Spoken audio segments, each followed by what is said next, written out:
Halo semua, selamat datang di SM Motor Channel dan ini dia mendatang baru dari Stargazer, inilah Stargazer X.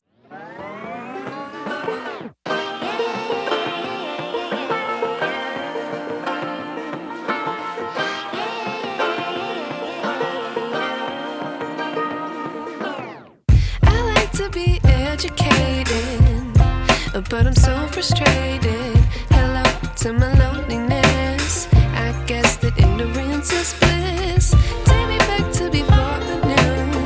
Rewind, take it out of cue. Innocence can be a young man's game. Signed up for the hall of shame. I wish I knew how much I miss not knowing. Stargazer X ini baru aja meluncur di Gias kemarin tanggal 10 Agustus sampai tanggal 20 Agustus untuk acara Gias. Itu merupakan pameran yang sangat bergengsi dan juga bisa dibilang Disneyland-nya untuk otomotif ya. Cuma semoga lah kita bisa kesampaian ke sana ya. Kali ada siapa gitu yang mau ngasih tiket ke sana. ya, never mind. Kita bisa berangkat sendiri. Nah, ini dia Stargazer X, lawan sepadan dari Mitsubishi Xpander Cross, XL7 atau juga New Veloz. Memang dia sama konsepnya, basiskan MPV yang di SUV kan alias crossover MPV. Untuk secara model dia masih mirip banget sama Stargazer dengan penambahan grill yang 3 dimensi di sini, jadi lebih keker kesannya. Nah, juga untuk lampu-lampunya ini scut plate-nya sekarang dibikin lebih tebel-tebel yang kesannya itu jadi makin maco, dan juga penambahan velg seperti yang samping ini velgnya sekarang lebih besar dan juga memakai ban baru, dia Goodyear Assurance. Terus juga untuk velgnya sendiri dia pakai 205 50 R17. Yang sebelumnya kan kalau Stargazer itu ada yang varian 15 inci yang kaleng udah nggak ada deng, itu yang tipe aktif sebelumnya, dan sekarang cuma ada 2 pilihan ya, 17 sama 16 inci. Untuk mesin jeroan semuanya sama, masih pakai 1500 cc Smartstream, tenaganya 115 PS. Nah, kalau yang di Stargazer ini ada sedikit mungkin ya kenaikan di ground clearance karena bannya ini dia juga sudah lebih besar. Nah, untuk Stargazer X ini dia juga punya 2 tipe. Yang pertama tipe Prime seperti yang ada di sini dengan full option, semuanya tersedia ada di sini, dan juga satu tipe di bawahnya yaitu tipe Style. Untuk perbedaannya kita belum tahu karena memang mobilnya juga baru-baru aja meluncur di Gias.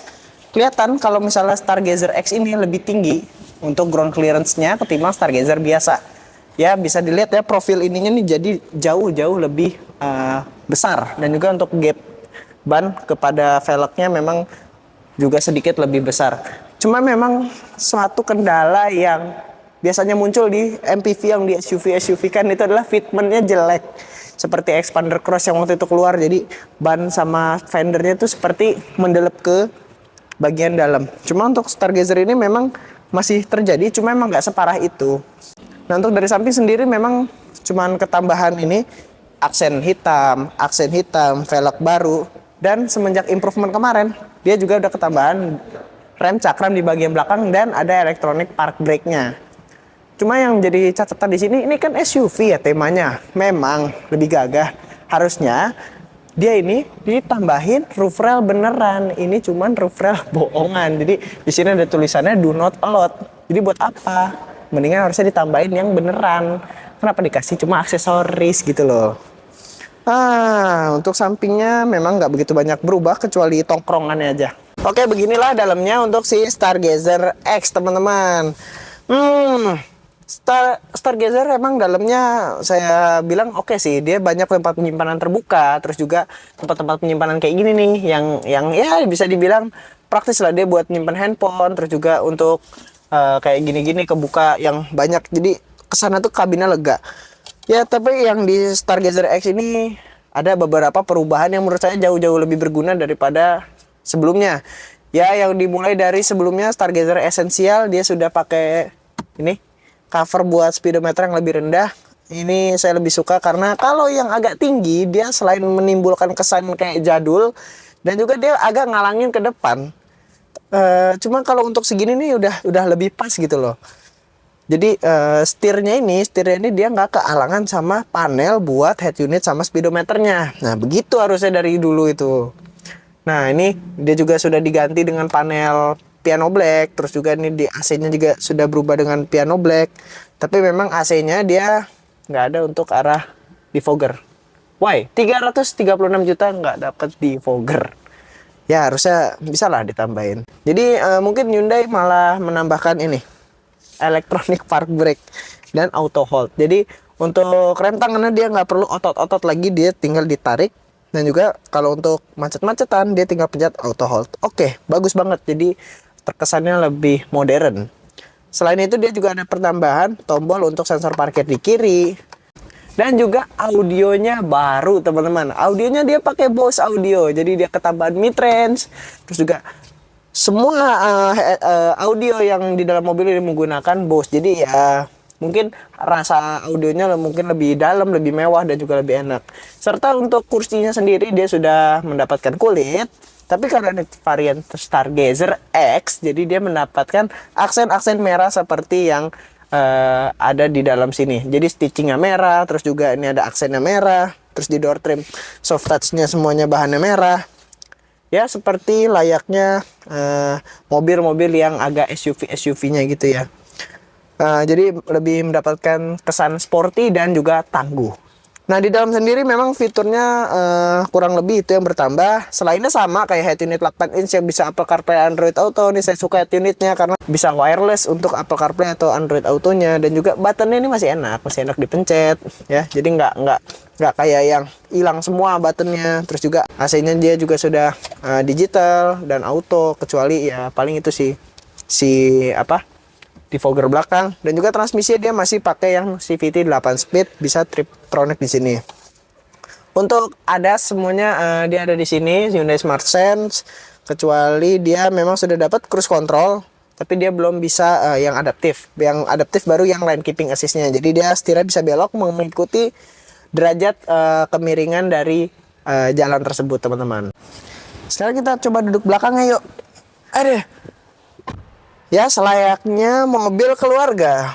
Ini pastinya udah saya sesuai dengan cara nyetir saya. Terus juga karena saya orang nggak tinggi-tinggi amat, jadi ya saya fleksibel masuk mobil. Ini udah tergolong lega banget. Terus juga kursinya dia bisa slide. Dan juga recline. Ini lumayan jauh slide-nya. Ya. Dan juga dia bisa recline. Ada, jadi lebih rebah lagi. Nah khusus yang tipe ini dia punya tipe yang captain seat. Jadi kalau misalnya dia memang mobilnya 7-seater. Cuma kalau mau nambah opsi yang 6-seater aja, yang captain seat seperti ini, jadi lebih romantis, dia bisa nambah sekitar 1 juta aja buat nambahin captain seat. Dan juga untuk opsi warna two-tone dan warna spesialnya itu nambah sekitar 1,5 jutaan. Nah untuk captain seat sendiri ya masih standar sih, masih kayak Stargazer lainnya. Kursinya juga cukup enak, bisa reclining-nya juga lumayan banyak seperti ini. Dan ya cukupan lah buat dilawannya. Dia cuma ini kayaknya yang punya captain seat dan juga meja untuk dilawannya ya. Soalnya kan kalau Expander Cross dia nggak ada, XL7 juga nggak ada. Dan kalau misalkan kita coba ini ya, ini kita mundurin abis ya. Ini kita mundurin abis dan kita cek baris ketiganya kayak gimana. Oke, sekarang kita pindah ke baris ketiganya. Karena dia captain seat, jadi enak, dia ada gangnya di sini. Aduh, iya. Nah, nih biar kelihatan. Jadi dibuka aja seperti ini. Aduh, ini ada mejanya. Nah, untuk posisi di belakang memang kalau kursinya ini mundur banget, sisanya mepet banget dengkulnya, tapi kaki masih bisa masuk. Untuk orang yang agak tinggi mungkin ini sempit kalau misal dimundurin abis. Cuma kalau misalkan dimajuin lagi, posisi wajarnya dia masih lumayan lega legroomnya. Masih ada sekitar 5 jarian untuk orang setinggi saya. Nah untuk headroom gak usah khawatir, dia masih banyak sisanya. Dan enaknya kursi di belakangnya nih, dia bisa diatur recliningnya. Mulai dari yang paling tegak seperti ini, terus juga sampai yang paling rebah seperti ini. Jadi enak banget buat perjalanan jauh, apalagi buat sama keluarga. Ya, apalagi kalau sekarang udah ketambahan embel-embel X, artinya dia bisa sedikit main di jalan batu atau off-road-off-roadan ya, sedikit lah ya. Karena kan dia bukan all-wheel drive. Gimana nih kesimpulannya? Kesimpulannya adalah ini Stargazer yang lebih cocok buat teman-teman yang lebih atraktif dan juga lebih mau pergi kemana-mana, atau juga Stargazer yang lebih sporty ataupun yang bisa menjelajah, lebih ada kapabilitas lebih untuk menjelajah ke manapun. Jadi bawahnya nggak takut mentok, modelnya juga lebih sporty, dan juga untuk fitur memang sedikit lebih bertambah daripada Stargazer biasanya. Oke deh, makasih banyak yang udah menyaksikan. Jangan lupa teman-teman untuk selalu like, comment, share, dan di subscribe-nya. Kita bertemu di mobil selanjutnya. Dadah!